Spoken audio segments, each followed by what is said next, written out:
దేశంలో ఒకవైపు neat paper leak, CBSE పేపర్లో అక్రమాలు, నిరుద్యోగులపై లాఠీ చార్జీలు, ఉద్యోగ పరీక్ష రాయడానికి వచ్చిన వాళ్ళ మీద కాల్పులు, ఒకవైపు నిరుద్యోగం, విపరీతంగా పెరిగిపోతున్న ధరలు, పెట్రోల్ ధరలు కావచ్చు, ఆయిల్ ధరలు కావచ్చు, ఇతర వస్తువులు, మొత్తం దేశంలో ఉన్న అన్ని వస్తువుల ధరలు, ఇట్లా దేశంలో ప్రజలు అనేక సమస్యలతో కొట్టుమిట్టాడుతున్నారు. ప్రతిరోజు లేచింది మొదలు పడుకునేదాకా వాళ్ళ సమస్యలు తప్ప ఇంకోటి ఆలోచించే ప్రసక్తే లేని పరిస్థితుల్లో ఇవాళ దేశం ఉన్నది. కొంతమంది అదానీ, అంబానీ లాంటి వాళ్ళ కొంతమందికి తప్ప దేశంలో ప్రతి ఒక్క 140 కోట్ల మంది ప్రజలు అనేక సమస్యల్లో కొట్టుమిట్టాడుతున్నారు. వీటిని పరిష్కరించాల్సిన ప్రభుత్వం ఏం చేస్తుంది? ప్రధానమంత్రి ఏం చేస్తున్నాడు? ఒక విదేశీ పర్యటనలు చేస్తుంటాడు, మెలోడీలు, ఎలక్షన్ ప్రచారాలు, ఇవి తప్ప ఆయనకు వేరే పెద్దగా పనికొచ్చే పనులు చేసే వ్యవహారం ఏం లేదు ఆయనది.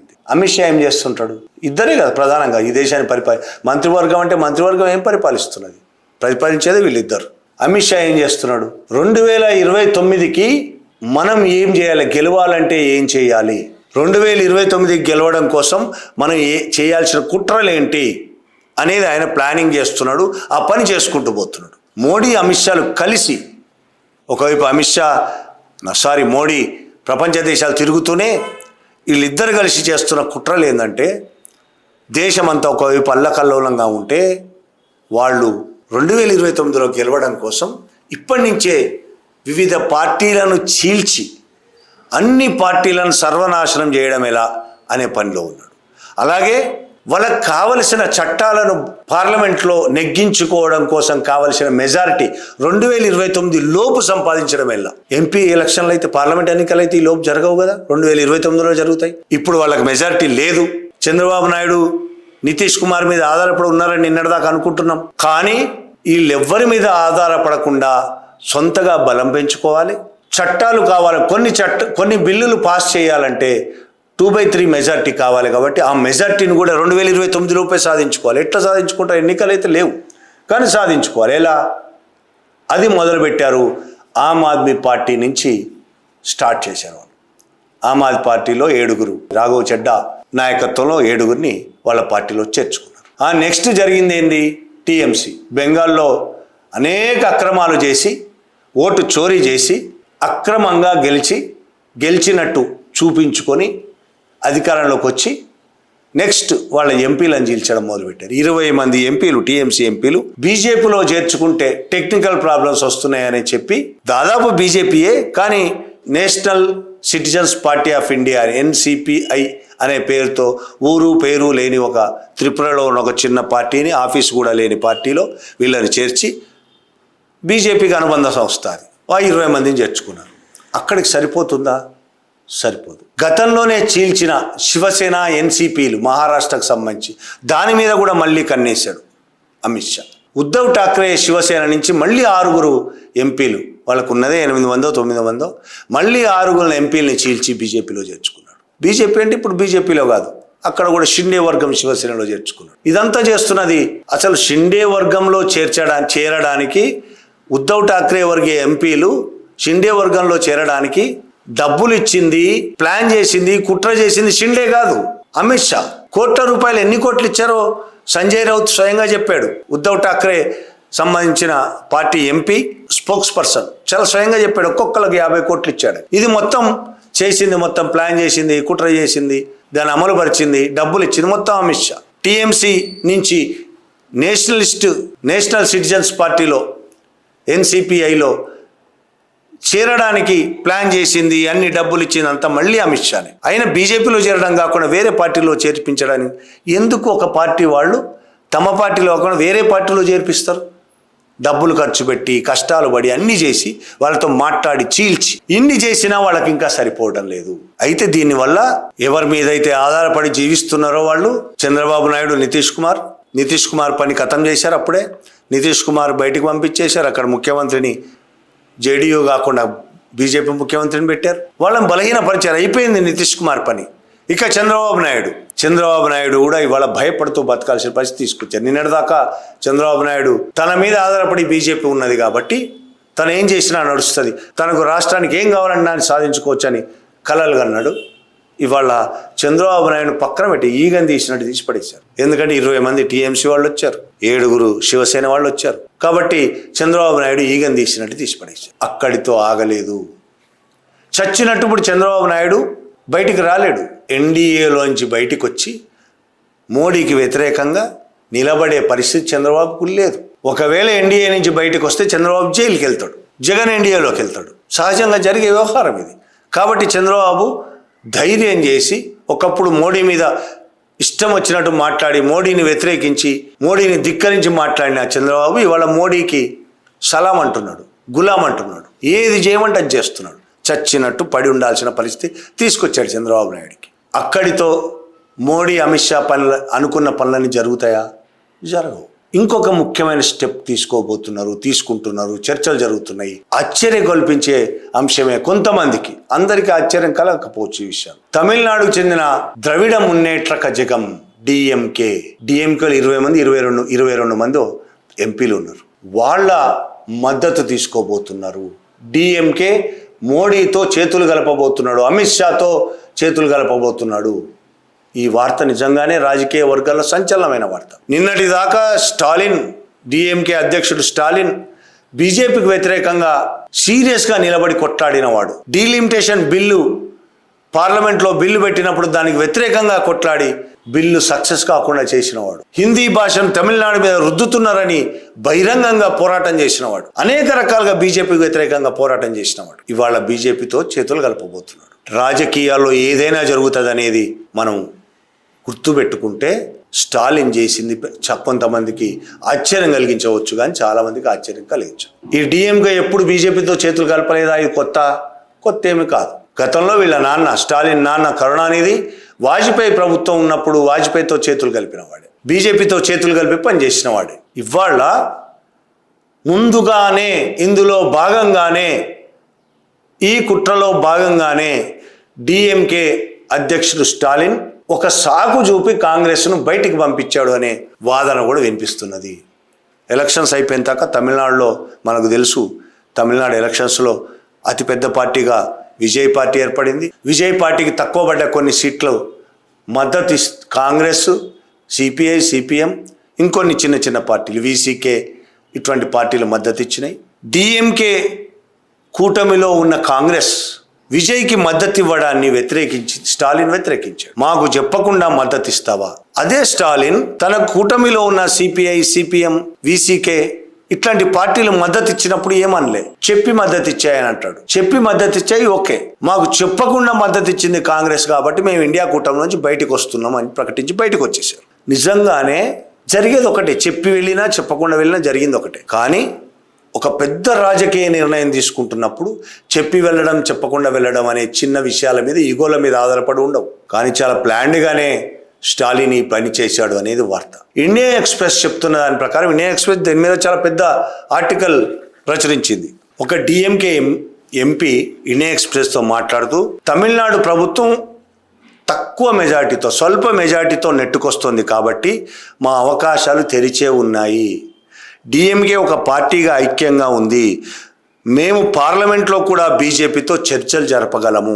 డిఎంకే ఎంపీ స్వయంగా ఇండియన్ ఎక్స్ప్రెస్తో చెప్పింది. ముఖ్యమైన బిల్లులు అంశాలపై నరేంద్ర మోడీ నేతృత్వంలోని ప్రభుత్వానికి డిఎంకే మద్దతు ఇస్తుందా అని ఆ ఎంపీని ఇండియన్ ఎక్స్ప్రెస్ ప్రతినిధి అడిగితే దానికి చాలా ఎక్కువ అవకాశం ఉంది. మేము ఇప్పటి వరకు వ్యతిరేక వైఖరిని కొనసాగించాము, కానీ ఇప్పుడు మేము బీజేపీతో చర్చలు జరపగలము. కాంగ్రెస్పై ప్రాథమిక విశ్వాసాన్ని కోల్పోయినందున బీజేపీకి దగ్గర అవ్వడాన్ని మమ్మల్ని ఎవ్వరూ అడ్డుకోలేరు అని ఆ ఎంపీ చెప్పాడు. సీనియర్ జర్నలిస్టే చెప్తున్న మాట ప్రకారం ఆ రెండు పార్టీల మధ్య చర్చలు జరుగుతున్నాయి. తమిళనాడులో కాకుండా, ఢిల్లీలో కాకుండా కర్ణాటకలోనే ఒక హిల్ స్టేషన్లో చర్చలు జరుగుతున్నాయని ఒక నేషనల్ యూట్యూబ్ ఛానల్లో ఒక సీనియర్ జర్నలిస్ట్, ఈ మొత్తం వ్యవహారాలు చూసే ఒక సీనియర్ తెలుగు జర్నలిస్ట్ చెప్పిన మాట. సరే, అది నిజమా కాదా అనేది వేరే విషయం, కానీ ఎక్కడ జరుపుతున్నారు ఏంటి అనేది పక్కన పెడితే వాళ్ళిద్దరి మధ్య ఒక అవగాహన వస్తున్నది, చర్చలు జరుగుతున్నాయి అనేది ఒక నిజం. నిన్నటిదాకా పోరాడిన రెండు వర్గాలు ఇప్పుడు ఒకటవుతున్నాయి. ప్రధానంగా ఇట్లా డిఎంకేతో పాటు వీళ్ళందరినీ కూడగట్టుకునే ప్రయత్నం ఎందుకు చేస్తున్నారు? ఒకటి, ఒకే దేశం ఒకే ఎన్నిక అని బీజేపీ అనుకుంటున్నది. ఒకే ఎన్నిక కోసం బిల్లు పెడతారు. వాళ్ళు బిల్లు చట్టంగా మారాలంటే 2/3 మెజారిటీ రావాలి. కాబట్టి వీళ్ళందరినీ కూడగట్టడం ఒక పని. రెండోది, ఓడిపోయిన డీలిమిటేషన్ బిల్లును మళ్ళీ తీసుకురావాలనుకుంటున్నారు. ఆ విషయం చంద్రబాబు నాయుడు బహిరంగంగానే చెప్పాడు. మళ్ళీ డీలిమిటేషన్ బిల్లు తీసుకురావాలనుకుంటున్నారు. మరి డీలిమిటేషన్ బిల్లును వ్యతిరేకించిన తమిళనాడు డిఎంకే ఇప్పుడు మళ్ళీ సపోర్ట్ చేస్తుందా? సపోర్ట్ చేయడం కోసం అందులో కొన్ని మార్పులు చేర్పులు చేయబోతున్నారు అనేది వార్త. ఏంటి మార్పులు చేర్పులు? ఆ రోజే బిల్లు పెట్టిన రోజే అమిత్ షా అన్నాడు, మీరు ఒప్పుకుంటే ఇప్పుడు 1 గంట కూర్చోండి, నేను చేంజ్ చేసుకొస్తా, 50% పెంపు చేద్దాము దీంట్లో అని. అంటే ప్రతి రాష్ట్రంలో 50% సీట్లు పెంచు. 100 సీట్లుంటే 150 సీట్లు చేయడం, 200 సీట్లుంటే 300 సీట్లు చేయడం, అట్లా 50% పెంచే విధంగా ఎవరికి నష్టం జరగకుండా చేస్తాం. అందులో కూడా 50% పెంచడంలో కూడా ఒక కుట్ర ఉన్నది. అది కూడా నార్త్ ఇండియాకు ఉపయోగపడేది అనే ఒక వాదన ఉన్నది. దాని గురించి వేరే మాట్లాడుకుందాం. ఇలా చేంజ్ అయింది కాబట్టి మేము సపోర్ట్ చేస్తున్నామని డిఎంకే కూడా సపోర్ట్ చేస్తుంది. అలాగే ఒకే దేశం ఒకే ఎన్నిక అంటే 2029లో పార్లమెంట్ ఎన్నికలతో పాటు 2.5 ఏళ్ల కంటే తక్కువ కాలం మిగిలి ఉన్న రాష్ట్రాల ఎన్నికల సమయం తక్కువ కాలం మిగిలి ఉంటే ఆ రాష్ట్రాలను కూడా కలిపి పార్లమెంట్ ఎన్నికలతో పాటు జరపాలనేది ఆ చట్టంలో బిల్లులో రాసుకున్నారు వాళ్ళు. దాని ప్రకారం 2029 మేలో అనుకుంటా ఎలక్షన్స్ జరిగితే అప్పటికే 3 ఏళ్ళు గడిచిపోతాయి. తమిళనాడులో ఎన్నికలు జరిగి 3 ఏళ్ళు గడిచిపోతాయి. కాబట్టి తమిళనాడులో కూడా 3 ఏళ్ల తర్వాత మళ్ళీ ఎన్నికలు జరుగుతాయి. ఒకవేళ ఒకే దేశం ఒకే ఎన్నిక అని నినాదానికి ఓటేస్తే డిఎంకే కూడా అది పాస్ అయితే తమిళనాడులో 3 ఏళ్లలోనే ఎన్నికలు వస్తాయి. అది డిఎంకేకు అవసరం. ఇప్పుడంటే ఏదో ఓడిపోయారు కానీ 5 ఏళ్ల దాకా ఎందుకు ఓపికగా ఉండడం అవసరం లేదు. 3 ఏళ్లలో ఎన్నికలు వస్తాయి, ఖచ్చితంగా మేమే గెలుస్తామని వాళ్ళు అనుకుంటారు సహజంగా. కాబట్టి తొందరగా ఎన్నికలు వస్తే మాకే మంచిది అనేది ఒకటి. బీజేపీతో చేతులు కలపడం వల్ల ఇంకొక లాభం ఏముందంటే వాళ్ళకి ఈడీ, సిబిఐ, ఇన్కమ్ ట్యాక్స్ ఇట్లాంటి వాటి గతంలో స్టాలిన్ మంత్రివర్గంలో ఉన్న ఎమ్మెల్యేల మీద దాడులు జరిగాయి. ఇప్పుడు స్టాలిన్ కనుక మోడీతో అమిత్ షాతో చేతులు కలిపితే ఈ దాడులు జరగవు. ఎన్నికల అవసరాల కోసం వాళ్ళు ఫండింగ్ వసూలు చేసుకోవచ్చు. రేపు ఎన్నికల ఫండింగ్ కోసం ఏమైనా చేయొచ్చు. ఏం చేసినా ఈ దాడులు జరగవు. ఈడీ దాడులు జరగవు, సిబిఐ దాడులు జరగవు, ఇన్కమ్ ట్యాక్స్ దాడులు జరగవు. ఎన్నికల కమిషన్ ద్వారా కూడా ఉపయోగపడుతుంది. ఎన్నికలు జరిగినప్పుడు ఎన్నికల కమిషన్ డిఎంకేకు ఉపయోగపడుతుంది. ఇన్ని లాభాలు ఉన్నాయి డిఎంకే బీజేపీతో చేతులు కలిపితే. కాబట్టి డిఎంకేకు ఉన్న లాభాలు కాబట్టి డిఎంకే కూడా మోడీతో చేతులు కలపబోతున్నది అనేది వార్త. ఇండియన్ ఎక్స్ప్రెస్ రాసిన వార్త. చర్చలు జరుగుతున్నాయి అనేది కూడా ఇండియన్ ఎక్స్ప్రెస్ రాసింది. ఇప్పుడు డిఎంకే స్టాలిన్ మోడీతో అమిత్ షాతో చేతులు కలపడం అనేది డిఎంకే కంటే కూడా ఎక్కువ బీజేపీకి లాభం. ఇక్కడితోనే ఆగడు. డిఎంకేలో చీలిక రాకుండా ధైర్యంగా ఉండొచ్చు. ఈడీ దాడులు లేకుండా ధైర్యంగా ఉండొచ్చు. సిబిఐ ఇన్కమ్ ట్యాక్స్ దాడులు లేకుండా డిఎంకే నాయకులు కార్యకర్తలందరూ హ్యాపీగా ఉండొచ్చు. నిద్రలేని రాత్రులు గడపాల్సిన అవసరం లేదు. కాబట్టి వాళ్ళు హ్యాపీగా వాళ్ళ పనులు వాళ్ళు చేసుకోవచ్చు బీజేపీతో చేతులు కలిపితే. చేతులు కలపడం వల్ల అనేక ఉపయోగాలు ఇందాకే చెప్పాను. ఈ ఉపయోగాలు ఉన్నాయి. కానీ దీనికంటే పెద్ద ఉపయోగాలు బీజేపీవి. బీజేపీ అది అనుకున్న ఒకే దేశం ఒకే ఎన్నిక ఆ బిల్లును చట్టం చేయగలదు. డీలిమిటేషన్ బిల్లును కూడా తీసుకొచ్చి వాళ్ళు అనుకున్న గతంలో డీలిమిటేషన్ బిల్లును పాస్ చేద్దామనుకొని ఫెయిల్ అయ్యారు. కాబట్టి దానివల్ల బీజేపీకి చాలా ఎక్కువ అవకాశాలు ఉన్నాయని వాళ్ళు భావిస్తున్నారు. డీలిమిటేషన్ సక్సెస్ అయితే 800 పైగా సీట్లు వస్తాయి. అప్పుడు తమ గెలుపు మరింత ఈజీ అవుతుందని బీజేపీ భావిస్తున్నది. కాబట్టి ఈ 2 బిల్లులను చట్టాలుగా మార్చడానికి, 2 బిల్లులను పార్లమెంట్లో పాస్ చేయించుకోవడానికి స్టాలిన్ చేతులు కలపడం చాలా అవసరం, చాలా లాభం. శివసేన నుంచి చీలిక, టీఎంసీ చీలిక, ఆప్ చీలిక, ఇంకా చాలా పార్టీలు చీలొచ్చు. కాంగ్రెస్ నుంచి కూడా చీలిపోవచ్చు. ఇంకా చాలామందిని బీజేపీలో కలుపుకుంటారు, మెర్జ్ చేసుకుంటారు. బీజేపీలో కాకపోతే చిన్న చిన్న పార్టీలు ఏమైనా ఉంటే అందులో మెర్జ్ చేసి తమ చేతుల్లో పెట్టుకుంటారు. డిఎంకే లాంటి వాటి చేతులు కలుపుతారు. మొత్తంగా రాబోయే కాలంలో 2029 లోపే ఉన్న ఎంపీలు బీజేపీలో ఎన్నికలు లేకుండానే ఎంపీలు పెరగబోతున్నారు. బీజేపీకి ఇది కొత్త రాజకీయం. భారతదేశ చరిత్రలో ఎప్పుడు ఇట్లా చూసుండరు.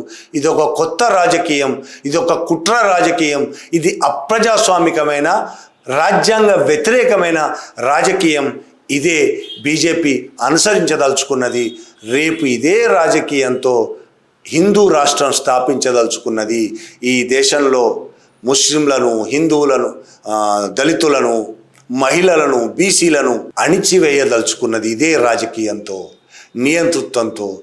ప్రస్తుతం భారతదేశంలో ఫాసిజం నడుస్తున్నది మోడీ నాయకత్వంలో. రేపు ఇంకా ఏం జరగబోతుందనేది చూడాల్సిందే తప్ప ఈరోజు వెంటనే ఫలానా పరిణామాలు ఖచ్చితంగా జరుగుతాయని చెప్పుకోలేం. కానీ దుర్మార్గమైన పరిణామాలు మాత్రం జరగబోతున్నాయి. Thank you very much.